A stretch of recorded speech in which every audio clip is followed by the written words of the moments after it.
नमस्कार मैत्रिणींनो, वनिताज लाईफस्टाईलमध्ये पुन्हा एकदा तुम्हा सर्वांचं खूप खूप स्वागत.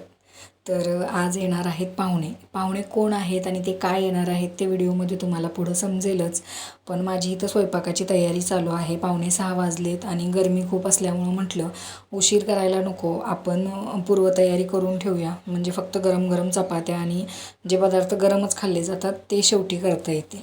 मग इथं डाळ भाताचा कुकर लावून घेतला आणि नेहमीचेच गोड पदार्थ तेच होतात. श्रीखंड, बासुंदी, खीर आणि आता सीझन आहे म्हणून आमरस.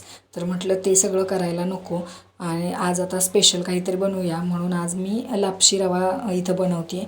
तर लापशी रवा हा एकदम आरोग्यासाठी पण चांगला असतो आणि एकदम छान तयार पण होतो आणि चवीला देखील उत्कृष्ट होतो आणि गूळ घालून केला तर तो आणखीनच चांगला होतो. तर इथं मी गावावरून आणलेलं तूप वापरलं आहे रवा भाजण्यासाठी आणि तुम्ही बघू शकता रवा किती फुलला आहे. हा असा प्रकारे जर रवा व्यवस्थित भाजला तुपामध्ये तर तो चवीला इतका छान लागतो आणि गूळ घालायचा, साखर घालायची नाही. लापशीचा रवा गूळ घातला तरच छान होतो.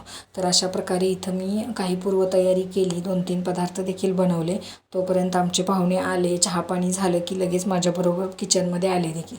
आता बऱ्याच लोकांनी बघितलं असेल, यांना ह्या आहेत कविता वहिनी, ह्यांच्या आत्यांच्या सूनबाई आणि माझी मैत्रीण प्लस त्या ह्यांना राखी देखील बांधतात. त्याच्यामुळं नाती खूप आहेत, त्याच्यापेक्षा सगळ्यात महत्त्वाचं नातं म्हणजे मैत्रीच.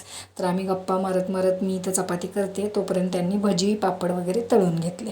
आणि हे खास कारण आहे, त्या गावावरून कालच आलेत आणि आंबे देण्यासाठी त्या देवनारवरून परेलला आलेत. मग किती खास आहेत बघा आपल्यासाठी ते आणि त्यांच्यासाठी आपण. तर हे इतके मोठे मोठे आंबे त्यांच्या घरी लागतात झाडाला. तर तेच आंबे घेऊन त्या आले तिकडं आपल्याकडे.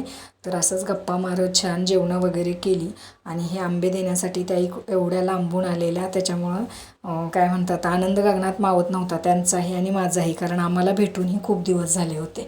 तर अशा प्रकारे आमचा आजचा दिवस गेला. कसे वाटत आहेत आमचे व्हिडिओ ते कमेंट करून नक्की कळवा आणि आपल्या चॅनलला लाईक, शेअर आणि सबस्क्राईब करायला मात्र अजिबात विसरू नका. धन्यवाद.